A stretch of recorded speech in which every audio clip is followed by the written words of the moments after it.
that's a Sactown thing. Talking about us, it's a bounce out thing. Must they forgot we some Sacramento Kings. Whole squad going crazy, yeah, we back with it. Northern Cali going crazy, one sack winning. If you doubted us then, ain't no back spinning. This is real right here, ain't no catfishing. So tell me what you see now. Coming down the lane off the rebound. It's 9-16 now. Look towards the sky like the beam now. Tell them like the beam, like the beam now. You can tell them like the beam now. Tell them like the beam now. You can tell them like the beam now. Tell them like the beam, like the beam now. You can tell them like the beam now. Tell them like the beam now. If you reppin' that Kings like the beam now. Sac proud, make sure everyone knows. Let me tell you how this thing really goes. Yeah, we travel deep, whether we home or on the road, we lit. You don't want that smoke, we the team of the year. We shaking things over here, don't doubt, we believe over here. We don't bleed over here. And let me just speak real clear, only deal with real kings over here. So clear, only deal with real clear, only deal with real clear, only deal with real kings over here. So tell me what you see now. Coming down the lane off the rebound. It's 9-16 now. Look toward the sky like the beam now. Tell them like the beam, like the beam now. You can tell them like the beam now. Tell them like the beam now. You can tell them like the beam now. Tell them like the beam, like the beam now. You can tell them like the beam now. Tell them like the beam now. If you reppin' that Kings like the beam now.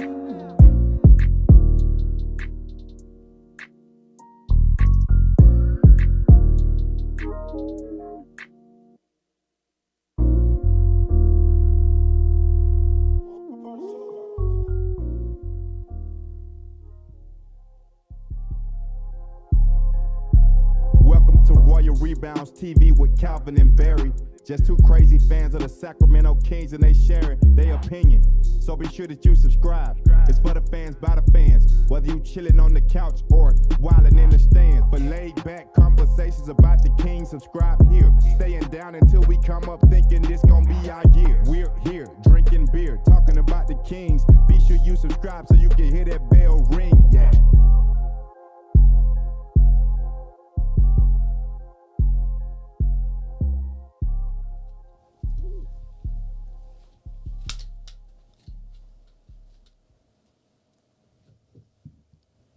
What's up, Kings fans? Welcome back to Royal Rebounds, the Sacramento Kings YouTube channel for fans by fans.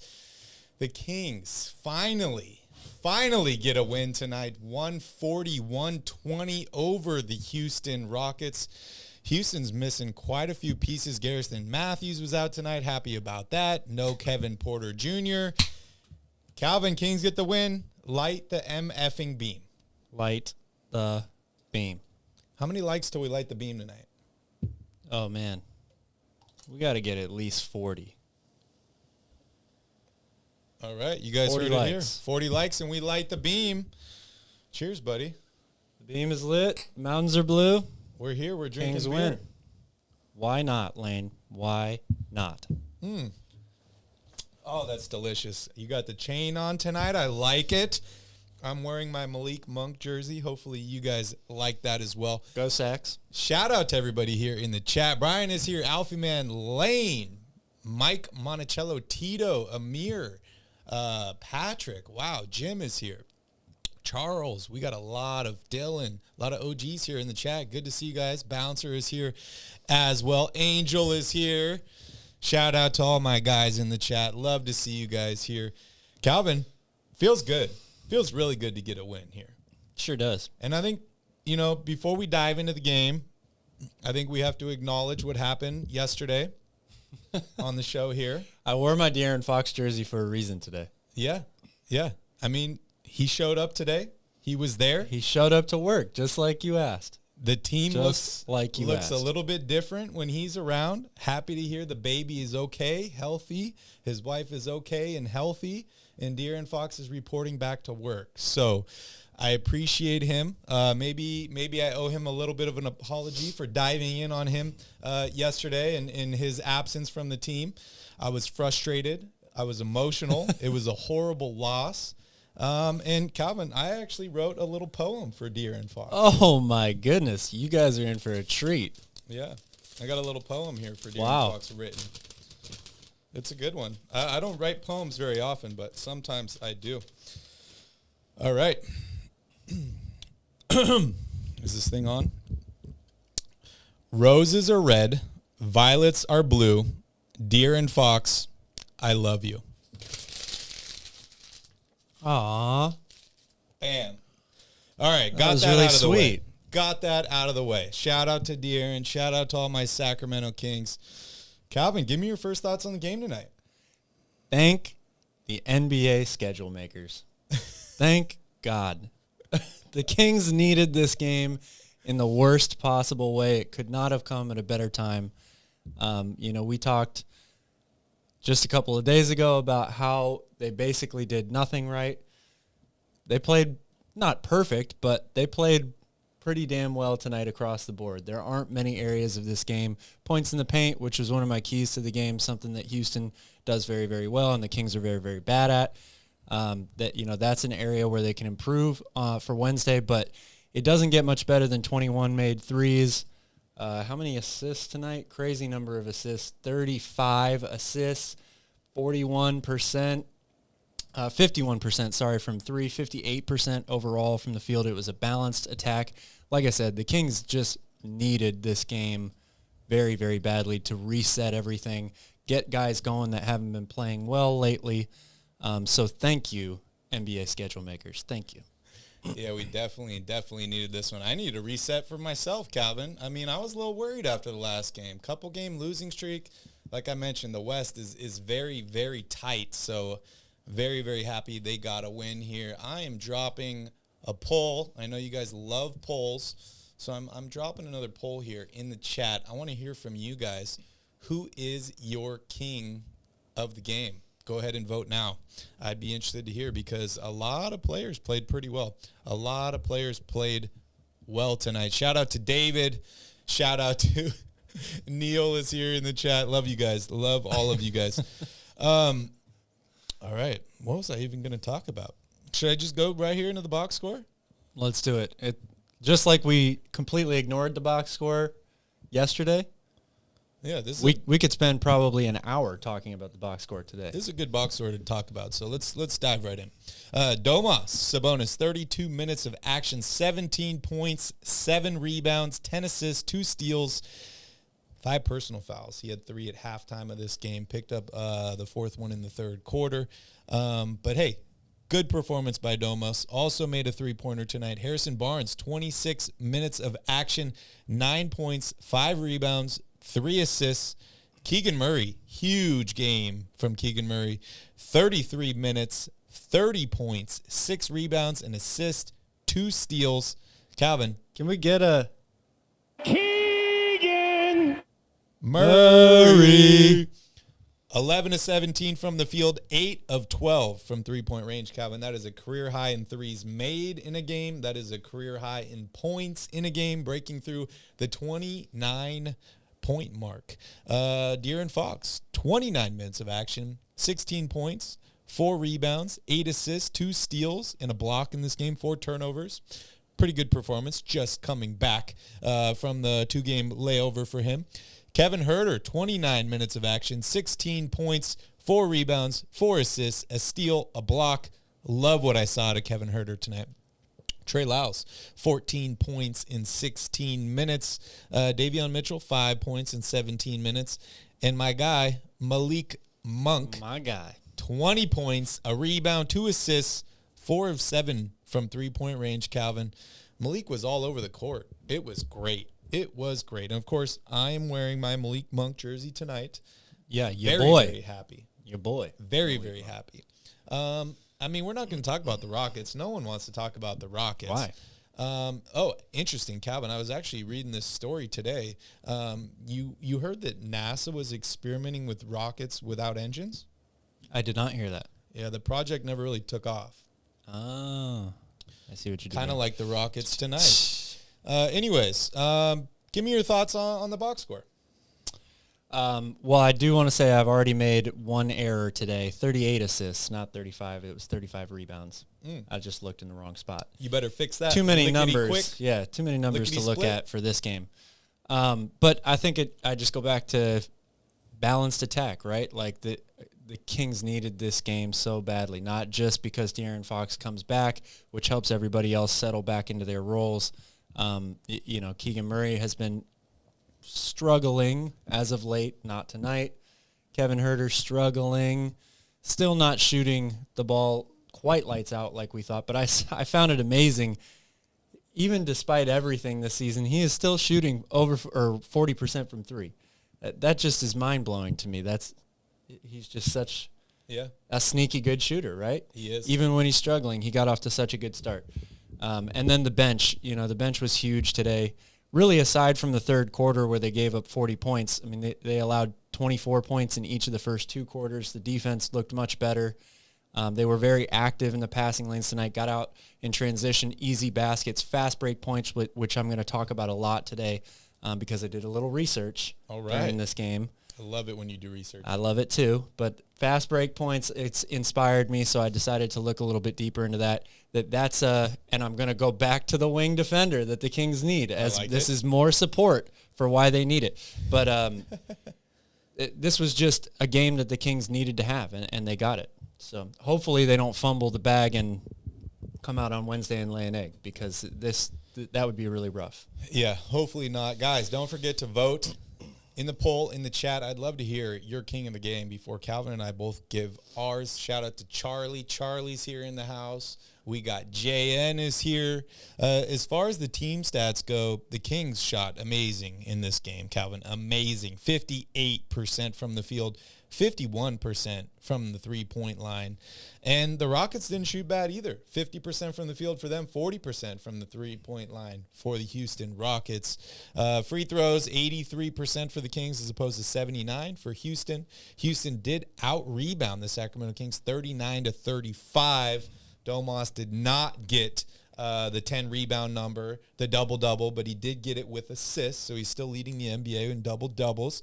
38 assists for the Kings tonight, which is a lot of assists. Yes. A lot. We've seen games this season where they've and only 10 assists. Turnovers. 38 assists, 10 turnovers. You are going to win a lot of basketball games if you put those numbers up. And I believe 4 of those were on De'Aaron Fox. Just saying. Steals tonight. 9 steals for the Sacramento Kings, 5 for the Houston Rockets, 5 blocks for the Kings, 4 for the Houston Rockets, and then you mentioned the turnovers, 10 for the Kings, 14 for the Houston Rockets. Points in the paint, 56 for Sacramento as opposed to 60 by the Houston Rockets, but fast break points, 19 for the Kings as opposed to only 5 for my screen is showing me 22 fast break points. Interesting. Very what app are you on? I'm on ESPN. Okay. I'm on ESPN. Let me refresh this. Maybe they made a little bit of a stat upgrade. What did you say? That's weird. 22. 22 fast break points. Oh, yeah. Mine says 19. That's very interesting. Well, I mean, how can we finish the stream now, Calvin? Just throw this whole thing out the window. It doesn't matter because my research is good for 19 or 22 points. So it'll work either way. Oh, man, it feels so good to get a win. It feels so good. And guys, we got almost 50 people watching. When we get to 40 likes on the stream, we light the beam. So don't forget to smash up that like button, hit that subscribe button. I want to see the beam lit, Calvin. I want to see the beam lit tonight. Let's light the beam. Let's light the beam. Also, let's keep it lit. Want to remind you all, today's Monday. That might not be good for you, or it might be good. If you want to get some new gear, some new merch on RoyalRebounds.com, Mondays are great because we are introducing Merch Mondays. You can use the code Merch Monday for 15% off on all your shopping needs at RoyalRebounds.com. That's right, RoyalRebounds.com. Use the coupon code Merch Monday for 15% off, and it works every single Monday. Go grab yourself some new merch. It's looking pretty fresh, Calvin. All right, back to the game here. Kings were up early in this game. They led by 17 at half. The Rockets came storming back. I was actually having problems with my TV at halftime. The Kings were up 17. My TV froze. It took me a while to get it working again, and then I look, and then all of a sudden the Rockets are down like by 5, and I'm like, what is going on here? They were making a barrage of threes in the third quarter, And then the Kings were like, okay, we've had enough of this. Keegan starts making threes. Malik Monk is making more threes. And the Kings are just like, we want to rest early. We don't want any drama tonight. We're just going to end this thing. And that's exactly what they did. They did. Yeah. I mean, the Rockets made a couple of runs, whether it was in the third quarter or a little run in the second. But, yeah, I mean, too much offense tonight for anybody to keep up with. When the Kings score that many points, newsflash, they're undefeated when they score more than their opponent. Yeah. So yeah, that's a pretty good way to approach a game. That is for sure. All right, let's dive here into the poll. Hopefully you guys voted in the poll. If you did not vote, I'm sorry. I don't know what to do and what to tell you. Okay, who is your king of the game? 16% voted for Malik Monk, 10% for De'Aaron Fox. Nobody voted for Domas Sabonis, which is pretty incredible. And 74% takes Keegan Murray. Calvin, I'll give you mine, but I want to know yours first. Who is your king of the game? Well, this is a tough one because, Fox coming back, like I said, it not only does that have a great effect for the Kings because he is De'Aaron Fox and he put up good numbers tonight. He shared the ball really well. He didn't have the huge scoring outburst or the fourth quarter takeover that we're used to seeing, but that's because they were on fire from three and everybody else was doing it. And that is a direct result of Fox being back in the lineup, right? Because it's so much easier for role players to play well when your stars are there because you aren't asked to do more than what you're accustomed to. You can settle in and get better looks at the basket and let the game come to you while the stars take most of the attention. So there really is a lot to be said about De'Aaron Fox coming back. But I can't ignore what Keegan Murray did tonight. Okay. After struggling the way he was, big time on the boards today, really, really good rebounding from Keegan, and 8 of 12 from three, career high in points. I thought he was going to actually catch Bogdanovich for the all-time rookie number in this game. It looked like that was going to happen. And they left him in the game. I know. They left him in the game because, again, like he's been struggling a little bit and he was feeling himself. So, man, I'm going to give it to Keegan Murray just because I think that was, obviously his best performance of the year. Yeah, I was going to give Fox is a close second. I was going to give it to Malik Monk when I was watching the game because I was just like, this dude is bringing all the energy, effort. Like he looks great out there. We saw an alley-oop dunk. We saw a bunch of exciting things. That pass towards the end by Keegan Murray was pretty incredible too. Oh yeah. Did you see that? Yes, the guy missed the corner three, but he's like around the defender, just taps it from one hand to the other. It was very nice. After I saw the rest of Keegan's game, I'm like, Keegan is the king of the game. So I agree with all of you guys. Keegan Murray is the king of the game. Calvin, I see you have the chain on. I do have the chain on. Is king of the game and defensive or chain player? What is it? Player chain of the game? Defensive player of the game chain. Defensive player of the game chain. Is that the same person for you? It is not the same person for me. Okay. And I don't know if you were following in the chat, but they have announced that Kevin Huerter was already given the chain. Oh, wow. Which, he was very active tonight defensively. Passing lanes, he had that one great block underneath. Worked really, really hard. I give him a lot of credit. However, for me, just watching the game, I'm going to give it to Fox. I thought he set the tone early defensively. He was also getting deflections, 2 steals, and a block tonight. I definitely thought that he was on a mission and a little bit refreshed, from having sat out these couple of games, that he was going to try to lead the charge both offensively and defensively for this team. So I would give it personally to De'Aaron Fox, which is why I got the chain on and the Fox jersey on. I just realized that we weren't even connected to our Twitter space via Bluetooth. So I connected us now. Oh, man. Sorry, Tanvir. And Tanvir is there. Oh, he could hear us. It's just not crystal clear. But, yeah, shout out to Tanvir for joining in. We love you, buddy. And we want to hear from you here in a little bit. So give me a second. Would love to hear from you. All right, shout out to Apex Legends. That's our guy from across the pond. Calvin. Fred. Yeah. Fred, dude, this is a little early for Fred.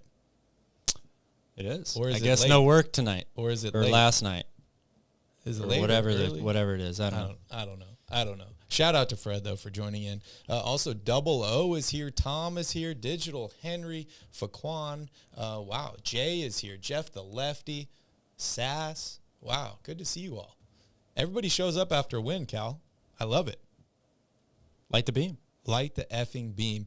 Well, Why not? We're not quite to 40 likes, but we'll give them something. The Kings won, yeah, yeah. Oh, yeah, the Kings won, yeah. The Sacramento Kings, oh, yeah, the Kings won, yeah. Fox is so fast. Sabanas is so strong, yeah. Coach Mike is so smart, yeah. They are the playoff bound, yeah.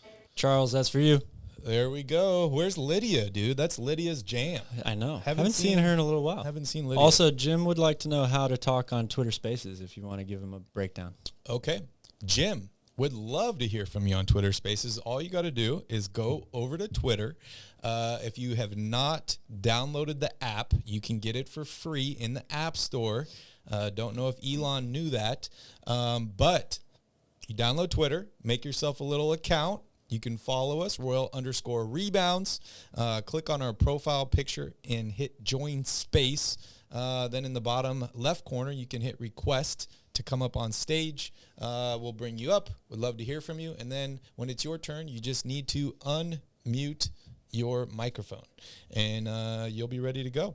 Shout out to Lydia. Hopefully everything is okay. But Calvin, I want to hear from you. We talked about your keys to the game last night. Yes. Let's kind of touch on those and see if the Kings hit all those boxes. Well, number one, they definitely checked. I made the mistake of not realizing that Garrison Matthews is not playing right now. So number one was keep your emotions in check, i.e. Garrison Matthews, the Kings antagonizer, I guess. I don't know what you want to call him. Yep. But good news, he didn't play today, and the Kings had no trouble. So you can check that box pretty easily. Number two was rebounding. I thought the Kings did a good job. It wasn't great. I mean, they did get out rebounded, not by many. I think they were -4 overall. Especially in the first half, they were doing a really good job of limiting the offensive rebounds. Houston ended up with 11. A lot of those were in the second half, especially the third quarter. So that's definitely something to keep an eye on for Wednesday's game. And then number three, points in the paint. This is something I was a little concerned about coming in. It's one of the things that Houston does best. That 57 points in the paint per game. They had 60 today. Luckily, the Kings were able to score 56 themselves, and they killed it from three-point range, so it was kind of a moot point. Okay. But definitely something, again, to focus on moving forward, because the first half they were doing a much better job of limiting Houston one shot and getting the board and getting out in transition. Second half, not so much. Yeah. So they nailed one of the three, but they did a One of great the job. three. They did a great job. And, of course, when you shoot that well and you share the ball like you did today, we've talked about it before. The Kings are that good offensively that they can overcome. When they play like this, they get balanced scoring. They move the ball. They shoot really well from the outside. They can overcome a lot of their defensive inefficiencies. It also helps to play the worst team in the league, I will say that. But Tom's bringing up Garrison Matthews in the chat here. oh, he don't want no smoke. Any smack you want to talk about Garrison Matthews? I agree, Tom. He doesn't want the I smoke. believe it's a toe injury. Yeah, he'll be probably out on Wednesday too. Okay. Must be a big he toe doesn't want injury. He doesn't want it. All right, let's hear from Tanvir. I want to hear what Tanvir has to say. So let me unmute him here. Yo, Tanvir. Yo, what's going on, you guys? What Yes, up, dude? sir. What's up, dude? Light the beam. Like the beam, bro. Great game.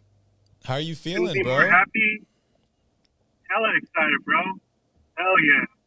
I like it. Keegan Murray, he had the heater. That shit was amazing. 30 points. De'Aaron Fox back in the lineup. Glad he's all right. It's amazing, bro. That's all I got to say, man. Dude, shout out to Tanvir. Tanvir stayed up late last night with me, talking me off the ledge. He's a legend, dude. Tanvir's a legend. I love you guys, man. I Oh, love yeah, you guys, Hoodie bro. Berry is no more, and I got the hoodie on now. I just realized that. Yeah. But just a great win. I mean, Tanvir, what was the main difference in this game? Just how well the offense was clicking. It was amazing. It looked like a whole different team out there. Oh, yeah. It's a different team when Fox plays, bro. I'm telling everyone that Fox is the leader of this team. That's all it is. I love Dumas, but Fox is the head of the snake. He wants to open up the debate again about who's the better player, Fox or Sabonis. Oh, man. Well, we can. Hey, do another poll. Let the people choose. Let the people decide. What do you say, Tanvir? I think it's the air, bro. It shows. This game showed it. He's the reason. Okay. He's playing great when Fox is in. Shout out, Fred Dixon. Yeah, man. I mean, at this point, I think they're both just so important, right? Like it almost doesn't matter, you know. This team is those two and then a bunch of role players. So, and as we can see that the role players play much better when both these guys are in the lineup.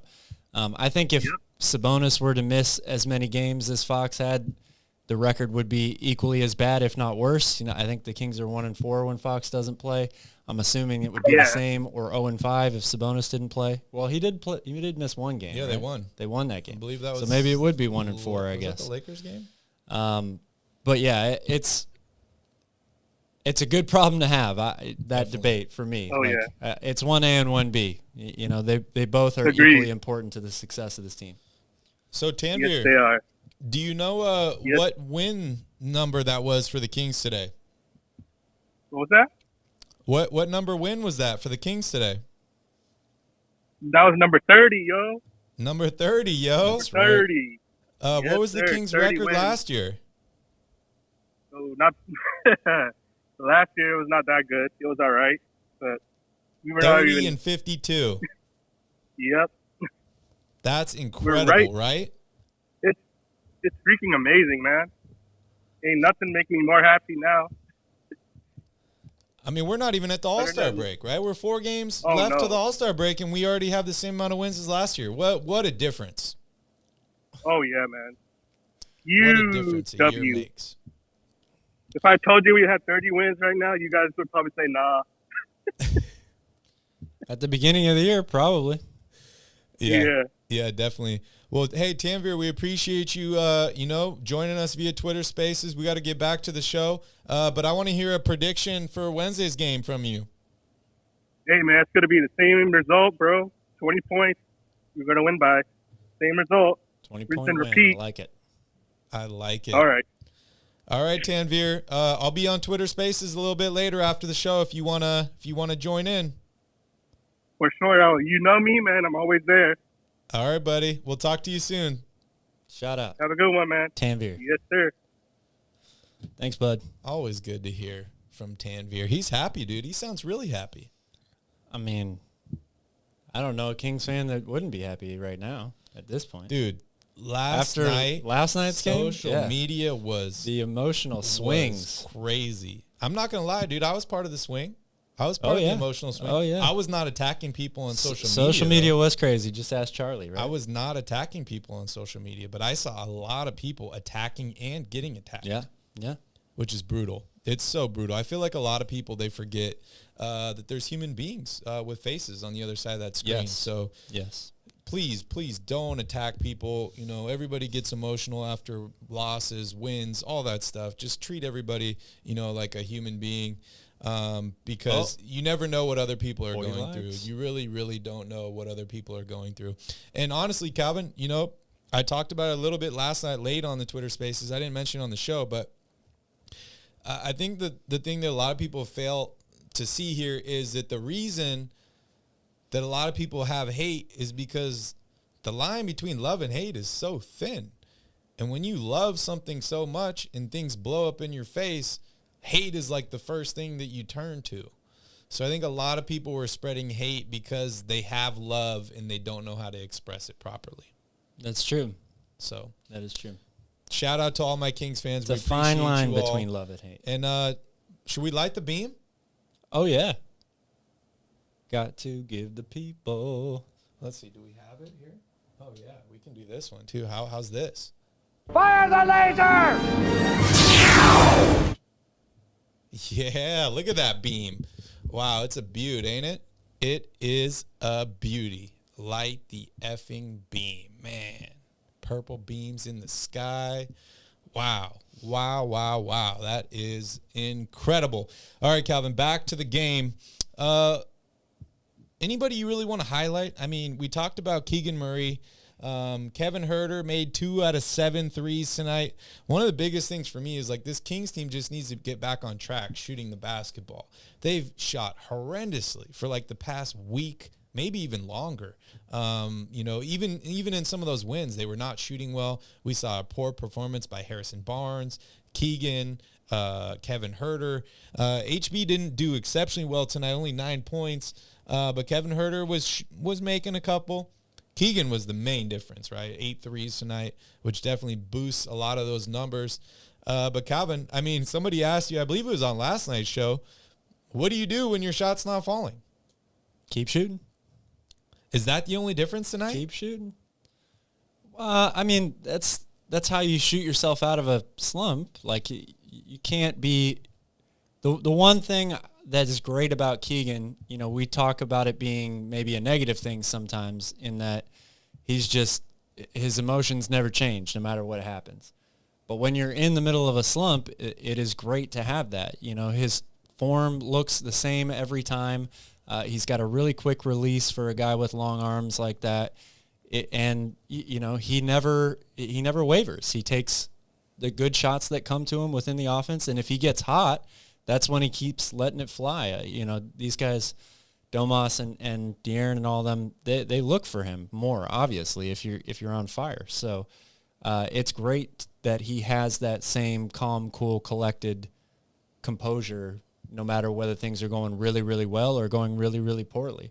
Yep. And he did flash a few smiles tonight in the fourth quarter. I saw that. But that's great, right? Like, he deserves to get a little bit of that rust and wear and tear off his back and have a really good game. And hopefully this is going to propel him into another hot streak like he had not too long ago. I really hope so. I brought Bryce up on stage. I want to hear from him in a little bit. Nick, I see you requesting too. You will be after Bryce. But a great comment here in the chat from DJ. Intense emotions, love to hate, back to love. That's fandom. Absolutely. I couldn't agree more. I think a lot of people forget, Calvin, that fan is short for fanatic, right? I'm not a dictionary person, but I'll give you the definition of a fanatic: a person filled with excessive and single-minded zeal. Zel. As in Young Zel. Yeah, Young Zel. He's our guy. Yeah. Shout out to Young Zel. But no, for real, like, fanatics are people that are insane. They're they're intense. They're just compulsive. They're crazy. Like, yes. I'm a fan. Reactionary. Yeah. All of the above. All of the above. We act like fans, I guess. And this channel is for fans by fans. So you guys are all welcome in here. Impulsive, another good word. Yes. Another good word. Oh, I love my life. The only player not on the floor tonight, Rashawn Holmes. What do you think about that? I'm not really sure what to think about that. I'm not going to read too much into it. I'm not going to sit here and say, they're shipping him out tomorrow. He's traded. Maybe he will be. I don't know that. But, there's been plenty of games this season that he didn't make it onto the floor, whether the Kings were winning by a lot or losing by a lot. So, trade deadline's coming up. A couple days. And, I thought Metu played pretty well today overall. So when a bench player comes in, and they don't have to have a crazy good game, but when they give Mike Brown solid minutes, he sticks with them. Yeah. We've seen that over and over and over again. So, also saw some love for Keon Ellis in the chat. Somebody said start Keon Ellis. I think that was sass. Not sure if that seems a little excessive for me. Maybe a fanatic behavior. What do you think? Perhaps. I wouldn't start him yet. Okay. There's a lot to like with what you see from him, though. I am totally all for playing him, and it could be a really, really, we'll call it lucky, but luxurious thing for the Kings to have, right? With Terrence Davis's name continuing to come up when we talk about trades with the Sacramento Kings. Who should the Kings let go? All of this stuff. If Terrence Davis has any type of value on the trade market and they're able to get, an upgrade by some deal in that regard, whether it's Rashawn Holmes and Terrence Davis or somebody else and Terrence Davis, and you can use those spot minutes for Keon Ellis, I totally agree. He should get a little more look. I do think that we've only seen him in blowouts, whether it was a loss or a win. It's not like he's doing this against starting caliber players or anything. So just temper your excitement a little bit. But in terms of just watching him play, he looks like he is ready for the moment. He'll fit. He's a 3-and-D guy, something that they could really use out on the wing. Here we go again. I'm going to talk about a defensive wing that the Kings could really... Don't worry, we'll get there, could really use. He could be that guy. So I'm all for playing him more. Oh, wow, look at this. One of the longest names I've ever seen here in the chat. Oh, nice. That is a long, long name. That's almost as long as trade Fox for Ben Simmons. Or maybe that's longer. I don't know. It might be longer. It looks pretty long. Shout out to Marcus. Light the beam, Marcus. Any other thoughts on Rashawn? You think he's being held out for the trade deadline? Because that would make the most sense to me. Especially after would it though? Everybody. He's been held out of games, that they maybe could have used him, or it would have made sense to play him a lot this season. So I think it's no secret that he is definitely somebody they're looking to move. We've been saying that, since last offseason. But does it mean that because he didn't play in this game that they're trading him? I don't think so, based on what's happened over the course of the season. Yeah. Shout out to Matthew. Matthew's always killing it in the comments. Now he's killing it in the chat as well. Let's hear from Bryce. I think it's time to give Bryce the floor. I'd love to hear from him. So Bryce, welcome in, man. How's it going, fellas? Good. What's up, How dude? are you, man? I'm doing well. First thing I got to say is, when are we going to a Kings game, guys? Playoffs, man. That's probably the next time we'll be in Sacramento, to be honest with you. Okay. You think they're going to be skyrocketing in price or what? Absolutely. Yep. But we're coming all the way from Maui. We're going. It's 16 years price without a playoff game. I don't care. We're going to those games. Yeah, whatever your ticket price is, add $800 to it, and that's probably going to be our price. Oh, goodness. Yeah, I've been to a couple this year. They've looked so good this year in person. It's incredible to see the difference from the previous years. I like it. Have you seen the beam? I saw the beam, Okay. like a month and a half ago. All right. Have you touched the beam? Yeah. Seems dangerous. Do not touch the We beam. like to live dangerously, Bryce. I wonder if there's signs over there by Golden One that says, do not touch the beam. I haven't seen them, but probably are. Let's see. Honestly, I think hot take, but I think Fox was the difference. He didn't have the best game as per se, but I think his speed and his deflections and it just changed the whole vibe of the team tonight. What do you guys think? I couldn't agree more. Calvin? Yeah, absolutely. I mean, that I kind of mentioned that when you asked me who my king of the game was. I gave it to Keegan, but you cannot say enough about how important Fox is to the rest, just like Sabonis, to the role players on this team, and that they play much, much better when he's in there. Absolutely. Yeah. You guys in I the don't chat know are about out of you guys. control. They're talking about Vivek licking the beam. Sorry, Bryce. What were you saying? I don't know about you guys, but is this the third year in a row Fox has been snubbed from the All-Star game? That's tough. Maybe second year. That's tough. I think he's still going to make it, though. He still has a chance to get in there as an injury replacement. Yeah, Shy Gilgeous usually gets hurt around this time. Yeah, and you got Doncic, you got Curry, Yeah. so there are potential Yeah, spots that's for true. Deering. Huh? There's room. Oh yeah, Curry's gonna be out until after the All-Star game. Huh? I just heard that. He's definitely out. We don't know how long for Doncic yet. Okay, well, that's good that it was a guard that got injured because Yeah.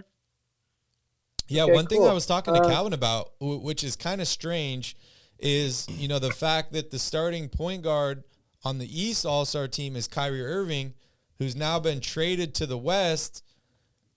I don't think they're going to move him. Yeah. But, it would kind of make sense as an injury replacement to move him in and then replace the East. I don't really know. Yeah, and then I don't want Jalen that to Brunson happen. would probably make it. Yeah. What do you think, Calvin? What do you think about that? I mean, I think he should be an East guard. They're not playing East versus Western Conference anyway, so keep that Western Conference spot open because Kyrie Irving made the All-Star team as an East guard. That's how I feel.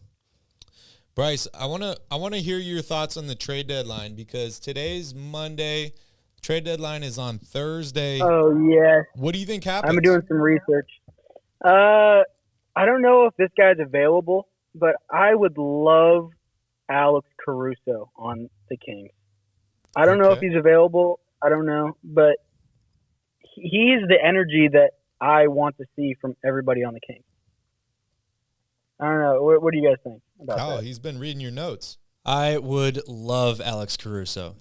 Absolutely. If I had to pick a type of player that the Kings need more than anything else at the trade deadline, Alex Caruso checks almost every box. Thank you. You're right. The we question agree. is the Bulls are one of those huge question mark teams at the deadline. Whether they decide to officially blow everything up and trade everyone, or maybe they only trade one or two pieces, try to add and improve because they still have a lot of talent on the roster. It's rumored that the Nuggets are interested or calling about Alex Caruso also. So any Western Conference team that lands him is a huge blow to the rest of the conference. Yeah. And I think, honestly, I don't like Andre Drummond as a backup center anymore. So I don't see why the Bulls wouldn't want to go after like Rashawn Holmes or like those hustle players off the bench, those energy players. I don't know, maybe Terrence Davis, Rashawn Holmes, and maybe a second rounder or something. I don't know. I could see that. It really depends. The Bulls have to pick a lane, right? They have to decide, are we trying to add pieces because we still are hoping for a last gasp play-in or playoff run this season, or are we completely hitting the reset button? Yeah, that makes a lot of sense. Yeah, that's a great point. And, as far as salary goes, Caruso only makes $9 million, so a swap of him and Rashawn straight up works. But like Calvin said, if they're tanking, why would they want to pick up Rashawn Holmes? That doesn't really make sense. If they're trying to compete, picking up Rashawn or trading Caruso doesn't really make sense either. So it's tough, man. It is really, really tough. But I'm a big Caruso fan as well. Anybody else you'd like the Kings to target?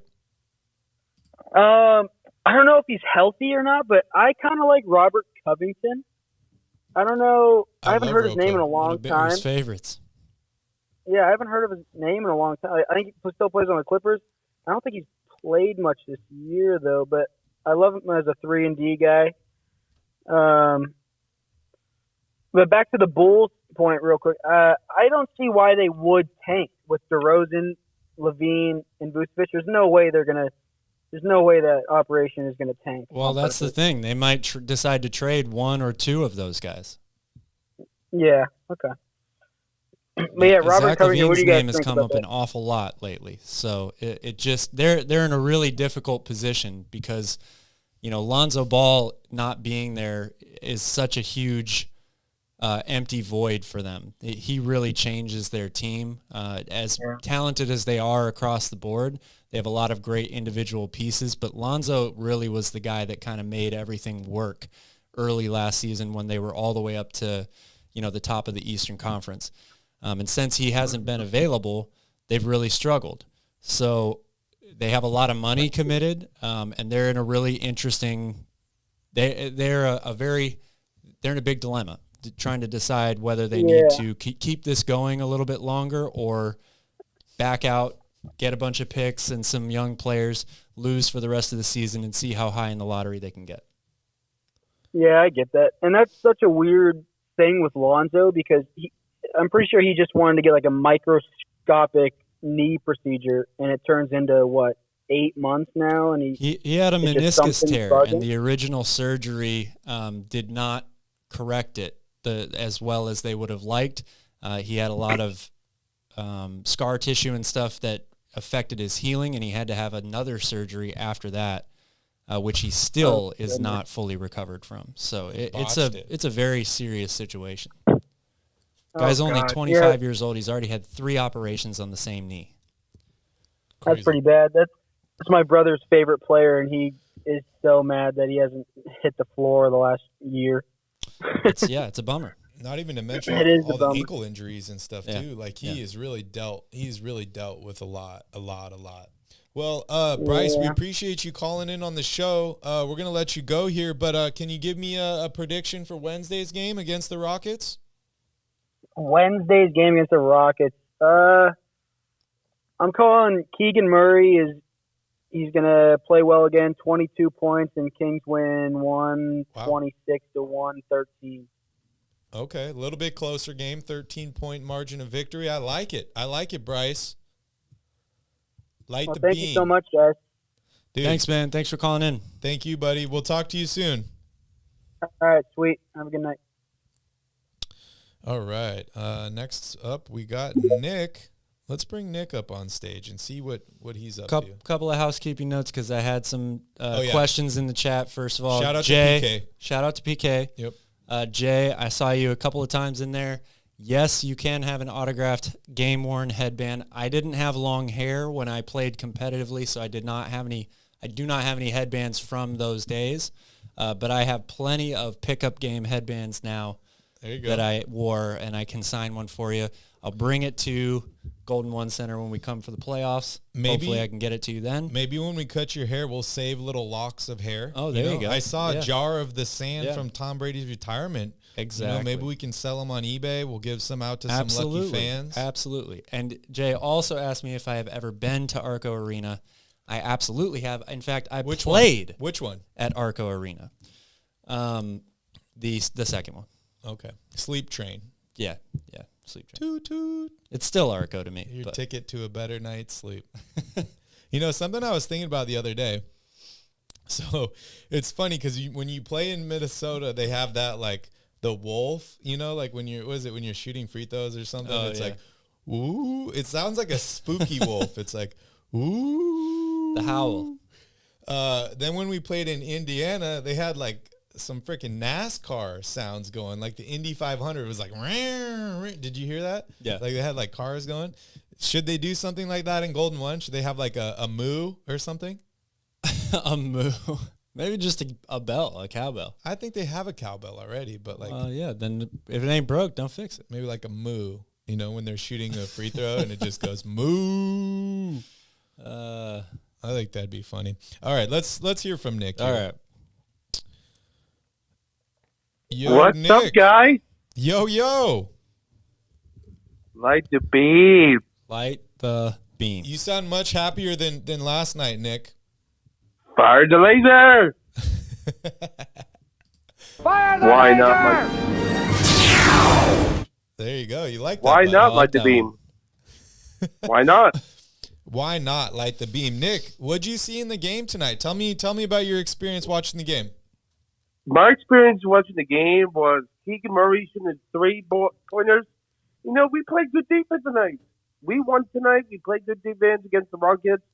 We're going to do it again on Wednesday night, and the Kings are going to win 140 again. It's going to be the same score. The same exact score, not 140-99. Yeah, it's going to be the same score. Okay. All right. Okay, I like it. Nick, I know you hung out with me pretty late on a space the other night, and I appreciate that. Can you give anybody your thoughts on the trade deadline? I mean, we're just a few days away. Do the Kings make a trade here? I think that we should get Kevin Durant. Oh, wow. There you go, Calvin. That would be something. That would be something. something. Tell him how you really feel. If you do trade Kevin Herter, then we will get Kevin Durant. Yeah, one Kevin for another. That's an even deal. So Look, I Nick, think all that I'm we going to will say get on step- that is this. I saw maybe the most ridiculous proposed trade I've ever seen in my entire life today, but it ended with Kevin Durant coming to the Kings. It involves 3 teams. It's the Kings, the Hawks, and the Nets. Kings get Kevin Durant. The Hawks get Harrison Barnes, Rashawn Holmes. No, the Nets get Rashawn Holmes. It's ridiculous. Trae Young and John Collins go from the Hawks to the Nets. Kevin Durant goes to the Kings.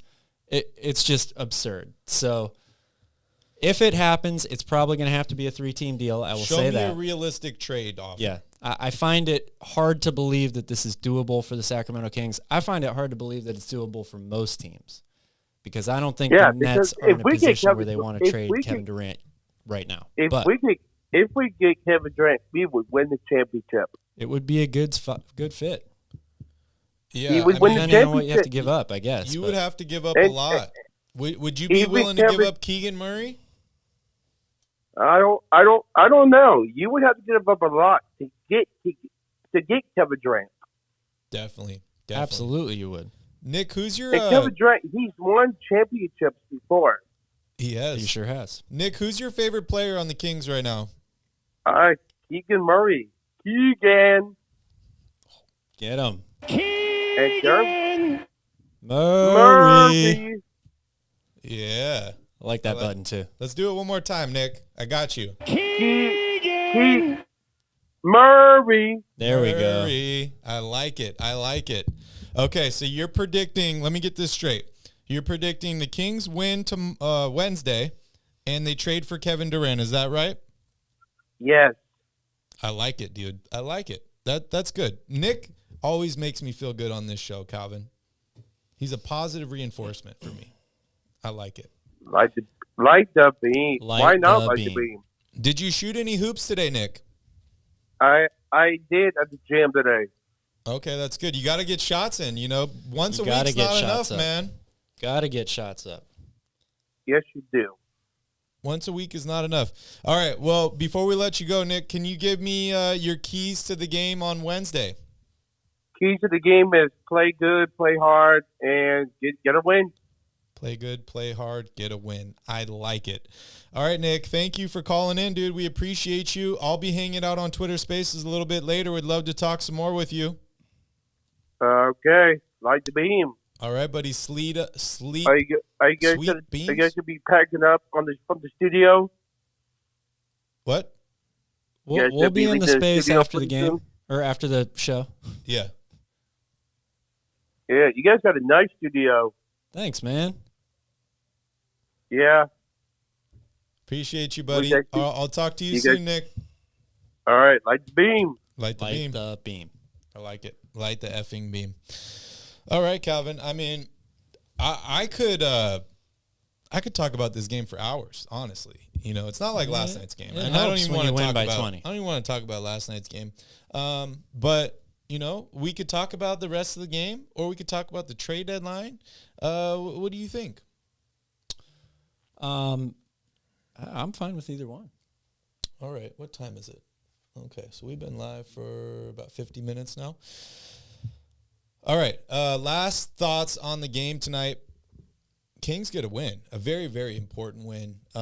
Calvin and I, last night we had an interesting podcast. If you missed it, go check it out. If you want to laugh, if you want to have a fun time, go check it out. But this was a very, very important game. The Kings, were on their toughest road trip of the season. Right? They were looking pretty good, Calvin, and then they fumbled the last 2 games. They just fumbled them without their leader, De'Aaron Fox. But today, they bounced back. They shot well. Everything's happy in Sacramento and Kingsland. Yes. They're currently 3-3 now on this road trip, Calvin. Yep. Still above 500 on the road overall. It's the longest road trip of the season for the Kings, 7 games. They have a potential to get a win on Wednesday. I almost said Saturday. I have no idea why I said Saturday. They do have the potential to get a win on Saturday. Yeah. You are correct. Yeah, I'm about getting that. ahead of myself. Yes. They have a potential to get a win on Wednesday. I almost said Thursday. I'm way off on my dates. on Wednesday, making them 4-3 on the road trip and heading back home with more wins than they had last season. We talked about that. That's absolutely huge, right? This Kings team went 30-52 last year, Calvin. They're about to go for 31 wins on Wednesday, which would be really, really incredible, a crazy turnaround. I mean, here's my question for you. It's difficult being a Kings fan because I bring it up all the time, right? We're like battered fans that are emotionally bruised and damaged.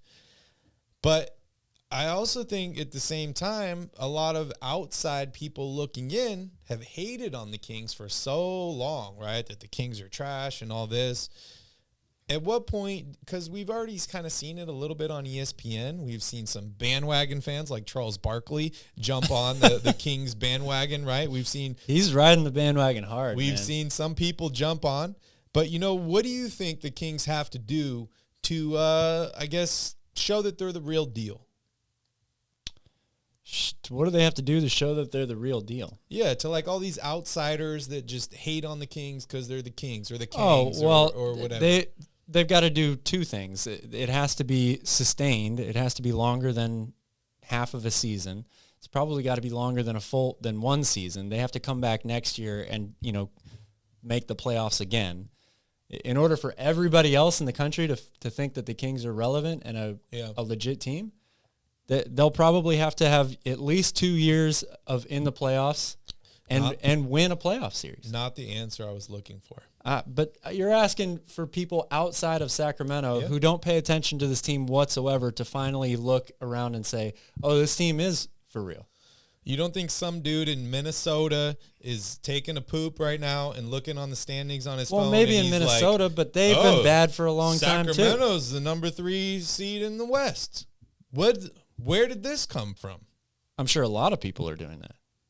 And not just in Minnesota. So you don't think they can do anything this year to, I guess... If the Kings were to win a first-round playoff series, it would go a long way for that. I've absolutely. But you're asking people whose minds are already made up that the Kings are the worst franchise in the NBA, or have been for so long, to turn around after one season and say, oh, no, this team is legit. I don't see that happening. I think it's going to have to be more than 1 year of success. Okay. What if they trade for Kevin Durant? If they trade, well, yes, people are paying attention, Ryan, but I don't think that people really think. Shout out to Ryan. In order for outside casual fans or fans of other teams to admit that the Kings are here to stay, 1 year is just a one-off to them. It's not going to matter. It's not going to mean anything. Especially, what if they go into the first round and get swept? Like, people will just say, oh, it's the same old Kings. Charles, the Kings are not trading for Kevin Durant. I am joking, dude. It's not going to happen. Not going to happen. But, hey, I just love bringing stuff up to give Charles a hard time because he likes to give me a hard time. But, yeah, I think that people are starting to notice the Kings, but I tend to agree with you, Calvin, in a lot of different things. And, yeah, the Kings need some sustained success for people to take them seriously. Losing, and I hate to bring this up again, but losing to the New Orleans Pelicans without Brandon Ingram, without their starting center and Jonas Valanciunas, without Zion Williamson is not a good look for the Kings. And that is what people that are not Kings fans, I mean, even myself, right? I was frustrated after that game. But losses like that is what gives other people ammunition for the Kings are not legit. Yeah. And look, we don't, it's going to depend on how the rest of the season plays out too, right? If they're able to stay in the 3rd seed for the rest of the year, win the division, and have that home court advantage in the first round, that's going to go a long way in terms of changing people's minds or opinions about this team. But I still think they could come out and get swept in the first round, and it would be the perfect excuse for anybody who's not a Kings fan to say, I told you this team isn't for real. Yeah. Right? Yeah, shout out to John for learning how to school the algorithm here. Shout out to John. Oh, David's in the house. Shout out to David. Good to see you there. And Young Ham. It's funny. Every time I see Young Ham in the chat, I think of Mike Tyson Mysteries, Young He. Yeah. That show's great, dude. It is such a good show. It is good. If you've never seen Mike Tyson Mysteries, you have to watch it. You really, really have to watch it. It is a hilarious show. It stars Mike Tyson. He's in the creation. He does his own voice. It's like an adult version of Scooby-Doo. It's a cartoon. It is absolutely Pretty funny show. hilarious. All right, Calvin, I want to move on from this game, but I'm going to say it again, dude. Light the effing beam. Kings win tonight 140-120 over the Houston Rockets. Houston, we have a problem. But, Calvin, last question before we move on to some NBA news. I want to talk about trades. I want to talk about all-star replacements, stuff like that. But, I feel like we don't give the bouncer enough love on this channel sometimes. I mean, I feel like the bouncer knows that he's loved, and we try to give him a lot of love, but he does a lot of work on this channel. You're my boy, Blue. He does a lot to You're my help boy, people feel comfortable. He takes care of all those SBs. He gets those SBs out of there. That's right. Even if it takes him missing half the show because he is busy riling them up or not riling them up. I don't know the word I was looking for. Rounding them up. And getting them out of there. He's always here. He's reliable. He's a bouncer. He does his job. So I want to ask you, Calvin, what's your favorite memory so far of the bouncer? Oh, man. My favorite memory of the bouncer. That's a tough one. There's so many good ones. Trade Fox, get Ben Simmons. I think that's what will always stand out to me. And he was just changing his name. Every show. Every episode. But Trade Fox, get Ben Simmons was the... And then didn't it change? Wasn't it like just... The crowning achievement. It was Trait Fox. Yes. Trait, Trait Fox. Yes. Yeah. We really whipped him up into shape. We sure have. He's grown up. He's a bouncer now. And he is a bouncer. And it's a great lesson to anybody out there. Hard work and perseverance pays off, right? He worked hard for this position. He's here. He got his wrench. He's a real boy. Yeah. And Fox is his boy now. Great, right? Great. All right, let's move on. Enough love for the bouncer. That's awesome. Hey, if you guys want to show your best memories of the bouncer, drop them in the chat. I'd love to see them because we really do appreciate him. Shout out to Alex from the Hair and Beard Podcast. Sup, bros? Good win. I hope we make a non-dramatic move. Definitely need some help defensively, though. LOL. I couldn't agree more, Calvin. The Kings need to make a move lickety-split. So let's dive here into the NBA trade deadline. A lot of rumors swirling. We talked a little bit about Nerlens Noel last night. There was an article that popped up from Yahoo Sports saying that Nerlens was potentially on the move, and the Kings had been inquiring about Nerlens from Detroit. No idea if the Pistons want to make a deal with the Kings anymore after what happened last time. But anybody else that you've seen really pop up in Kings trade rumors? Because I haven't seen much. I mean, that's the thing. When you get this close to the trade deadline, you've talked about so many different names, so many different times. That's a great memory, It is a good memory, absolutely. I don't know if there's anybody that really surprises me at this point.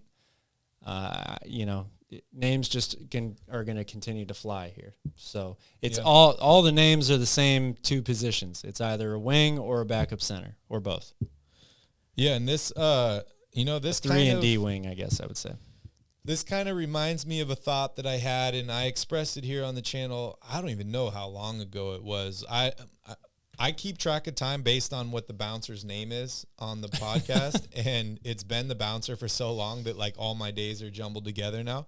But it's just the fact that like this front office has been so quiet. I love it. They have a group of people that they trust. Nothing gets out. We don't hear about any crazy rumors, drama, stuff like that. I absolutely love it, Calvin. This is not like the old Kings where you're hearing Vivek, Stauskas. You know about a trade, like you're like, oh great, Vlade's in discussions to pick up this guy. Okay, well we know the deal's going to happen in 3 days and we're going to get fleeced. No, we don't hear about the deals before they happen in Sacramento now. And I think that's a great quality. Absolutely. Play it close to the chest. Or the vest. Great quality. PK wants rumors. I'll tell you a rumor about Calvin, PK, if you want to know. I'm just kidding. Okay.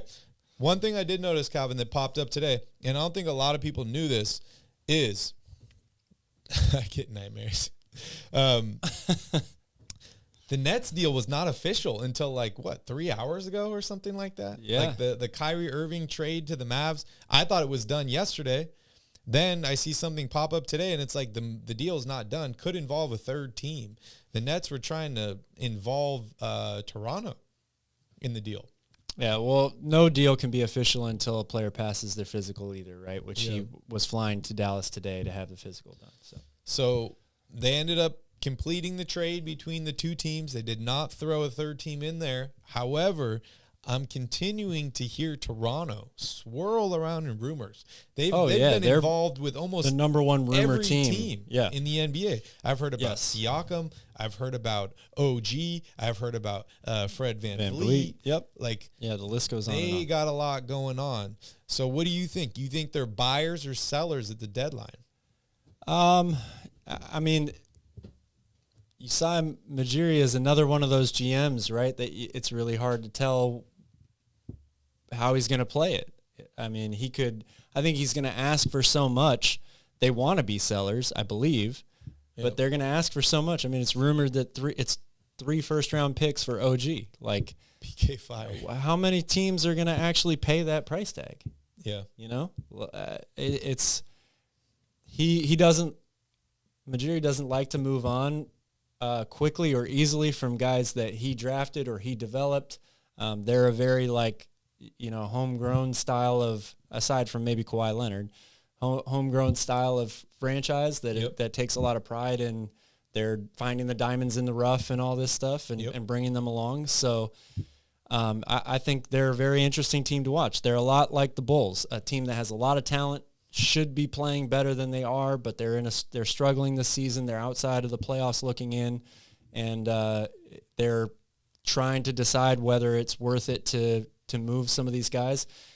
And the conversation we had yesterday about the trade market being reset with the Rudy Gobert deal and how crazy it is for all of these deals to get done in terms of asking price, that's going to play a huge factor when it comes to the Raptors, because they have guys that are not only big-time players, but they're highly coveted on this trade market. So they are going to expect a lot in return.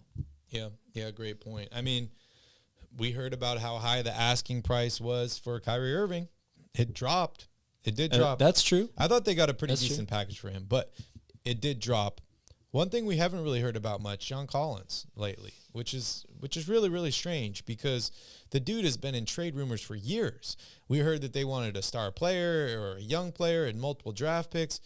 Then the last time we heard, they were like, we want a bag of chips and some second-round draft picks, and then we haven't heard anything. Do you think Atlanta makes a move? Do you think John Collins is on the trade block still? He might be. It's just really hard to tell. Like we talked about yesterday, there's so many teams, even the teams like the Lakers and the Hawks and the Raptors and the Bulls even, that are on the outside of the playoffs looking in, even outside of the play-in tournament, because of how tight the Western Conference is and how competitive the league is right now in general.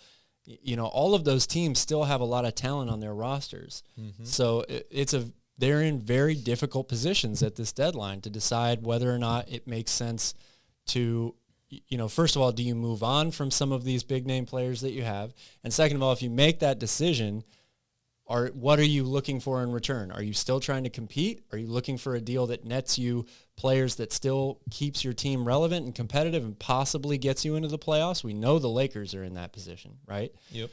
But these other teams like Toronto and Chicago and even Atlanta to some degree, it's like, what are they really deciding to do? Atlanta's still got a lot of young players on their roster. Too, right? Toronto as well. So it's really anybody's guess as to what it's going to take and whether or not these teams are going to move on from some of their bigger name guys. I feel like a lot. Hold on, fire the laser. Much fun, but I feel like a lot of trade deadlines, there's like one guy that everything kind of hinges on him, and then when the deal goes through, then you start to see all these other deals happen. Do you think that could be Kyrie Irving? Because the Lakers, they wanted Kyrie. We know that. There's no surprise. LeBron wanted Kyrie. It didn't happen. So now what do the Lakers do? Are they scrambling? Are they trying to figure out, okay, shit, we didn't get Kyrie, like we need to compete? Are they trying to get Fred VanVleet? Are they going after some of these players on the Jazz or something like that? Are they the next domino to fall? Like, what do you think triggers this, like, frenzy? Because, dude, I mean, honestly, it's Tuesday, almost. They're like 20 minutes away from Tuesday on the East Coast right now. There's 2 days left for the trade deadline. I'm not sure there's going to be a frenzy because, again, all these teams they're all buyers. They're not sellers. You have this big gap because of how high the asking price is for all these guys, thanks to deals like the Rudy Gobert trade, and all these teams trying to get in on adding talent to their teams. And then outside of that, the other teams in the league, they're not looking to make any big moves because they want to keep losing. So they get in position for the number 1 or the number 2 pick. You have this big disparity between the top teams and the bottom teams in the NBA. But there are a lot of teams that are really interesting to watch at the trade deadline. Brooklyn is probably number 1 right now. Yeah. Not necessarily because of Kevin Durant, but they're still looking to add pieces. It's rumored they're in on Pascal Siakam. It's rumored they're in on Jay Crowder. It's like there's all this other stuff out there. The Suns are another really interesting team to look at as well. Really any team in the Western Conference outside of Houston, maybe even Houston, I guess just Houston, and San Antonio. Every other team in that conference is thinking we could add somebody and get a little bit better and make a playoff run here. So it's really, really interesting. And I think you've got a lot of teams at the top of the Eastern Conference that are thinking, we're really good. We're ready to compete, ready to win.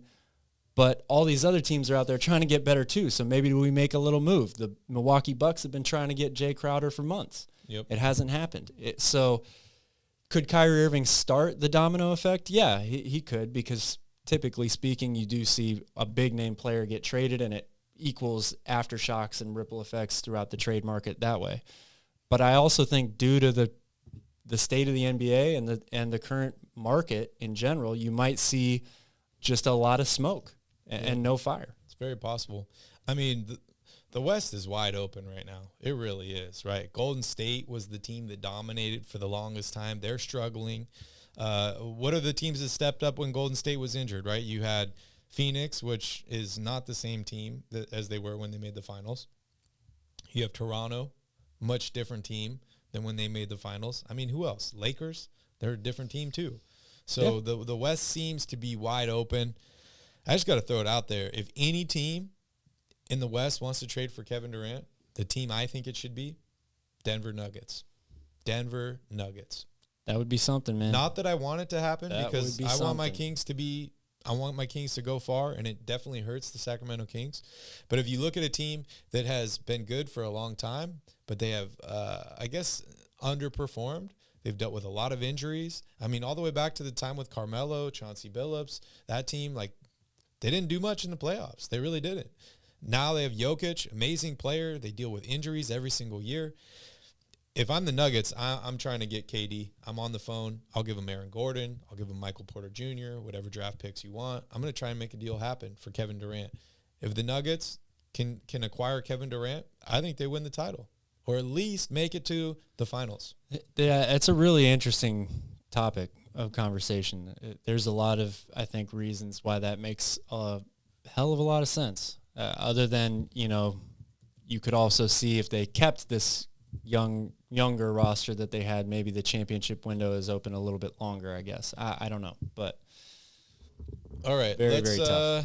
Let's talk about the All-Star reserves, and then we'll talk about, the game against Houston on Wednesday before we wrap up the show here. But, I think everybody knows, maybe they don't know this so far, but Chef Curry, he's out. What's the injury again with Curry? It's a knee injury. Knee injury he had with Curry. a knee contusion, knee collision. a couple of nights ago. I forget exactly when it was, but they Saturday. have officially Saturday. officially announced that he will be out through the All-Star break. Also, Luka Doncic. Shout out to Ryan for just joining in here. Ryan, we got the box score down below. Oh, Ryan's been there. 16 points for De'Aaron Fox. He was asking what Fox had tonight. Anyways, so Luka Doncic also dealing with an injury. Don't wish injuries on anybody, Calvin, but we are playing 2 games against the Dallas Mavericks coming up. That is true. So They are reloading with Kyrie Irving, but this could help the Sacramento Kings. I think Curry's out for the All-Star game officially. Yep. Don't know about has been Doncic announced. yet. These are both reserves in the Western Conference, which potentially... Well, Doncic is a starter, I believe. Potentially... Is he? I think he was a starter. Yes. Potentially And I think Curry might have been too, actually, now that I think about it. Potentially opens up a spot for a guy like De'Aaron Fox. So what are your feelings about that? Who do you think replaces these guys? Who replaces them?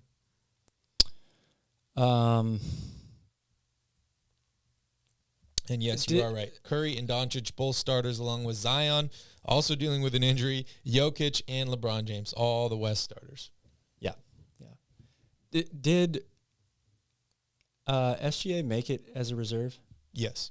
Okay. Because if he didn't, it would be a pretty easy choice for me to put him in. So Western Conference reserves, you got Paul George, SGA, Jaren Jackson, Damian Lillard, Lauri Markkanen, Ja Morant, and our guy, Domas Sabonis. Okay, well, then that, I think, makes it pretty... If both of those guys are going to miss the All-Star game, I don't see how Fox doesn't get in as an injury replacement. I just don't. That's all I got. Like, I think he should have been in there to begin with. I would have put him in over Paul George, but...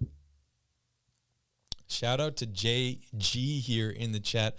Also, I got to give a shout out to EJ. EJ was interacting with me quite a bit on yesterday's stream, so shout out. Oh, what's at the bottom of the chain? Go blue, baby. And what is that? Whale? W-A-E-L? Whale? Whale Elder? When is Kylie debuting? Any thoughts? Kyrie? I believe they expect him to play Wednesday against the... I think they play in the Clippers before they go up to Sacramento. Interesting. All right. Well, we do hope that De'Aaron Fox, unfortunately, as fans, there's nothing we can do right now. We can't vote. We can't do anything. We just got to trust the process, as they say. And hopefully De'Aaron Fox will be announced to be one of the all-star reserves.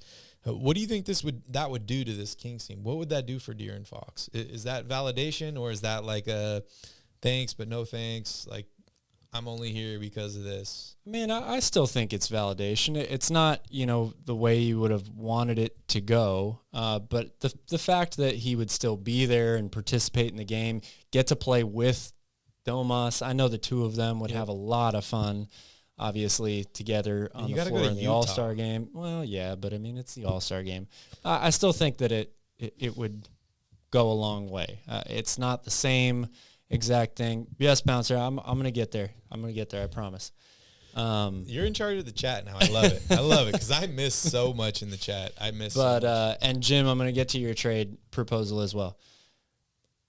But no, look, every single year, there's so many good players in the NBA. There's always a big-time snub from the All-Star game. So if you're able to get in there, even though it's an injury replacement, I still think that it means a lot.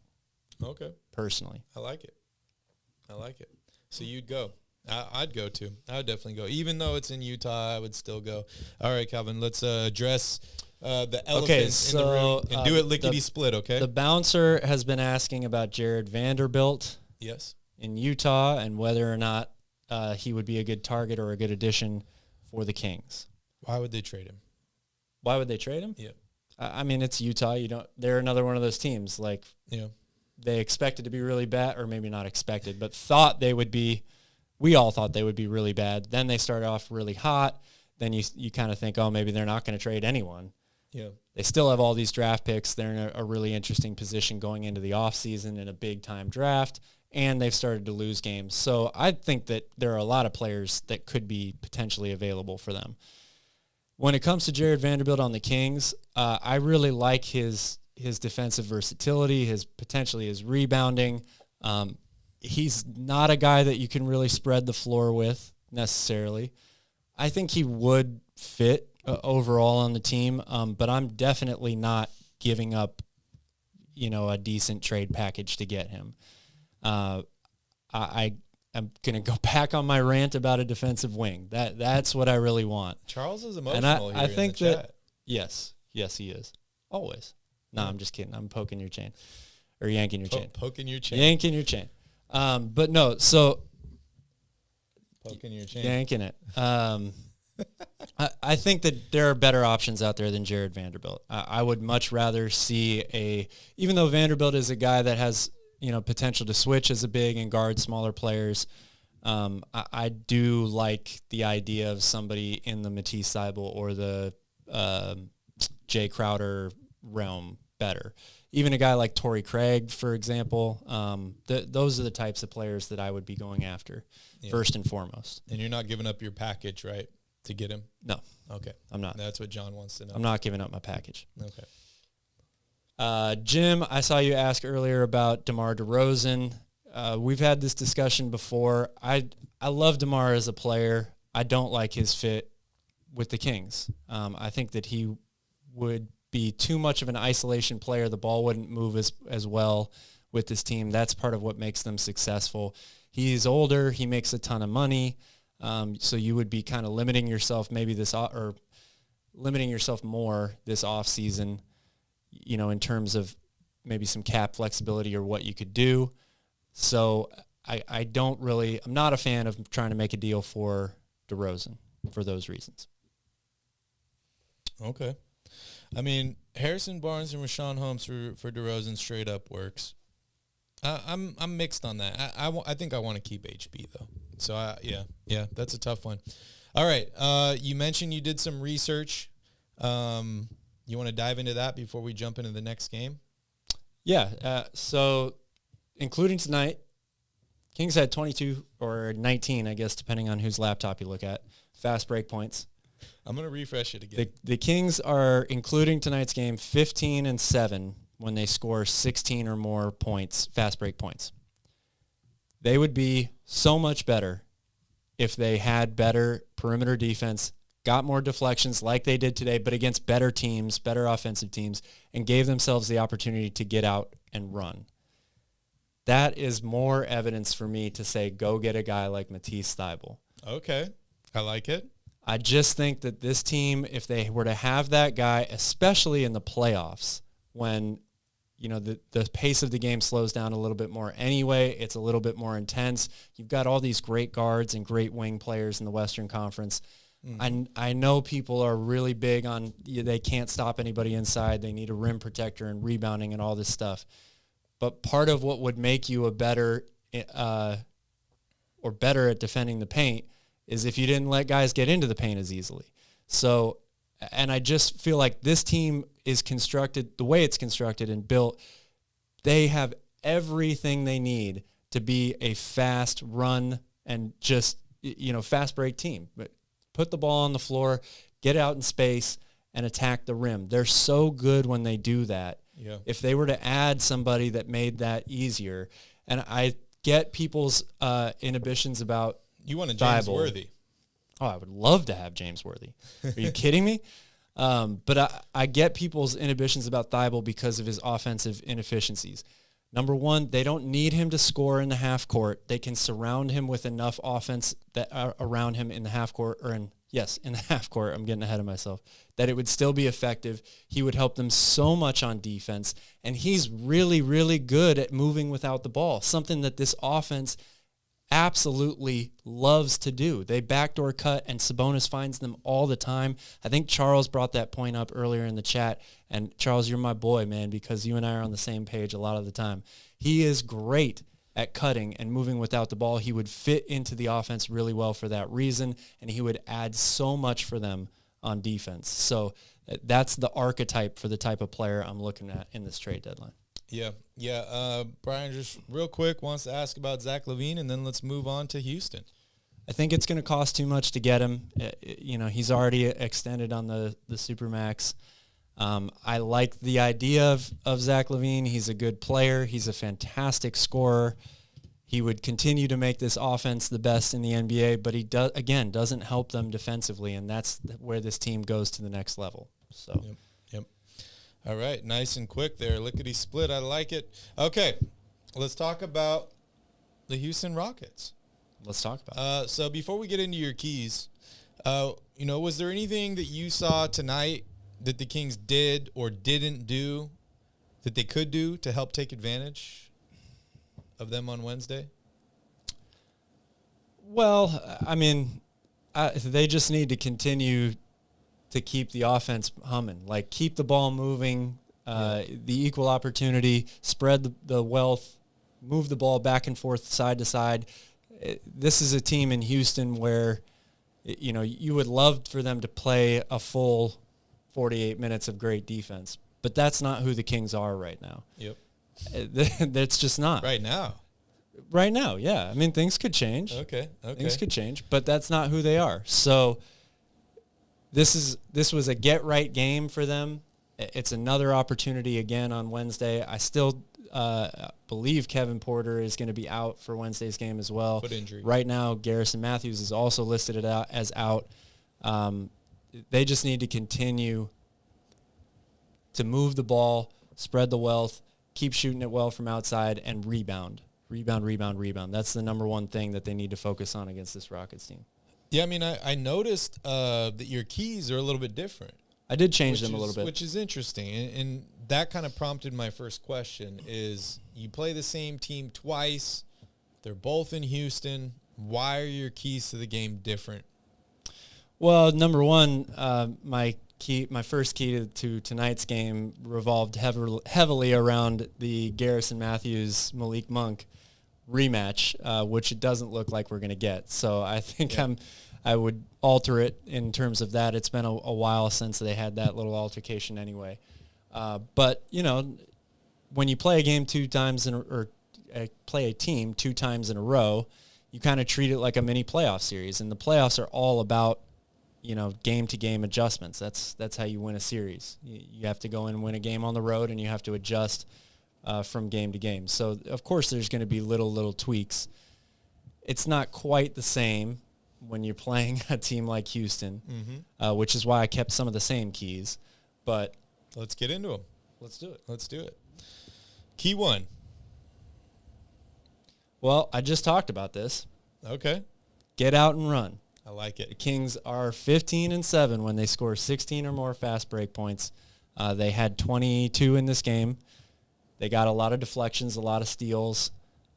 They're built to get out and run, but they just don't get a lot of stops. And it's hard to take. You can run when you take the ball out of the basket, but when you have a guy like Sabonis, who's a great rake and take center, able to lead the break for you immediately off of a rebound, you've got guys that are the fastest guard or fastest player in the league, the Aaron Fox. Terrence Davis is good in space. Malik Monk is good in space. Lob threats all day.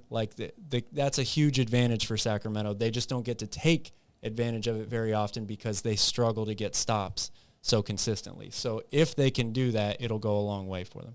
Oh, there we go. Next game. I got to add the next game. Okay, key number 2. Key number 2, bench ballers. Bench ballers. I like it. It's been a huge hit or miss thing for the Kings all year long. At times they've looked phenomenal, like maybe one of the best bench units in the NBA. At times they've looked like maybe one of the worst bench units in the NBA. They have scored 117 points in the last 2 games.